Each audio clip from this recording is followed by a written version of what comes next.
Bonjour à vous, moi c'est Sophia. Et moi, c'est Gabriel. Bienvenue sur notre chaîne Confluence. Aujourd'hui, on plonge dans un sujet vraiment d'actualité brûlante.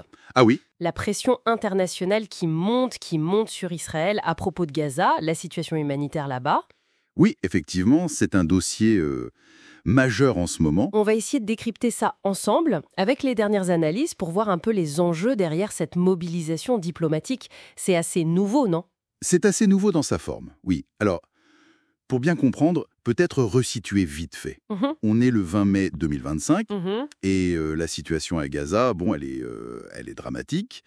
Suite à l'offensive israélienne, qui elle-même répondait aux attaques du 7 octobre 2023. Oui, on se souvient. On parle de milliers de morts civiles. L'ONU utilise des mots très forts, apocalyptiques. Carrément. Aggravé par un blocus, ça fait plus de 2 mois maintenant.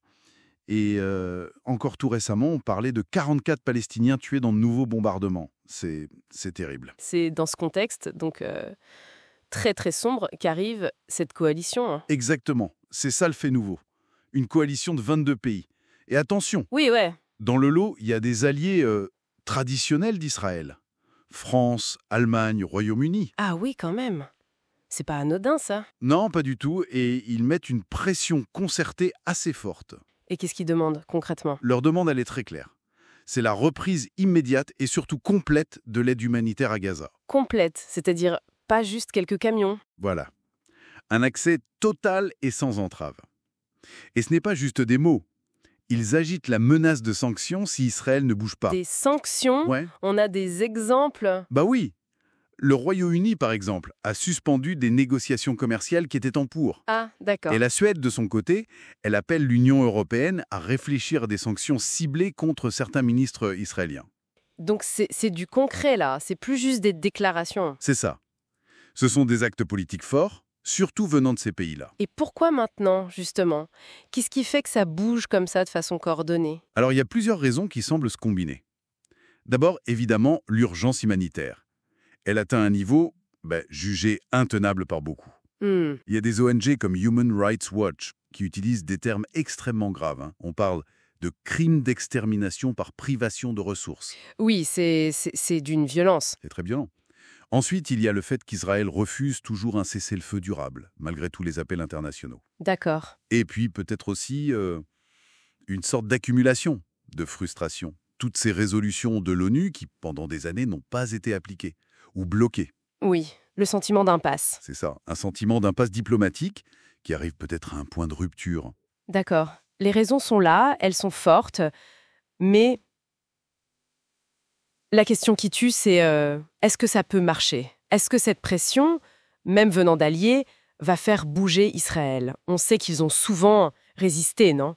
Oui, c'est toute l'incertitude. C'est la grande question.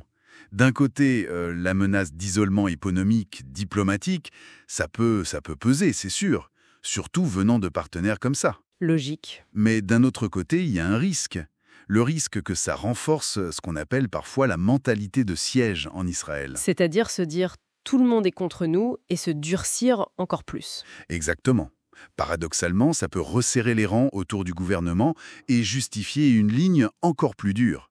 Et puis, il ne faut pas oublier un facteur absolument clé, Lequel? le soutien militaire américain. Même s'il est critiqué aux États-Unis, il reste très important. Ah oui, c'est vrai. Et ça, forcément, ça relativise beaucoup l'impact d'une pression purement européenne ou internationale au sens large.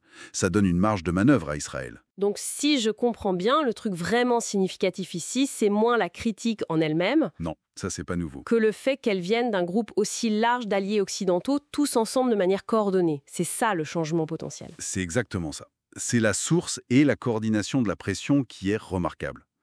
On est donc, oui, peut-être à un moment charnière. Un point d'inflexion. Un point d'inflexion potentiel. Voilà. La pression est là, elle est visible, mais l'issue, impossible à dire, pour l'instant. Est-ce que ça va changer la politique israélienne sur l'aide, mener à un isolement, une escalade, ou, qui sait, ouvrir des négociations? Tout est ouvert. Bon, une situation vraiment complexe et à suivre de très très près dans les jours et semaines qui viennent. Tout à fait. Et ça pose aussi une question plus large pour réfléchir un peu, au-delà de l'impact immédiat, quelles pourraient être les conséquences à plus long terme de ce possible changement de position internationale, Yémen, sur la stabilité de la région, sur les équilibres au Moyen-Orient? C'est une vraie question de fond. Absolument, matière à réflexion. C'est tout pour aujourd'hui sur Confluence. Si cette analyse rapide vous a intéressé, pensez au petit like, abonnez-vous si ce n'est pas déjà fait, et puis partagez vos réflexions en commentaire. On vous lit. À bientôt.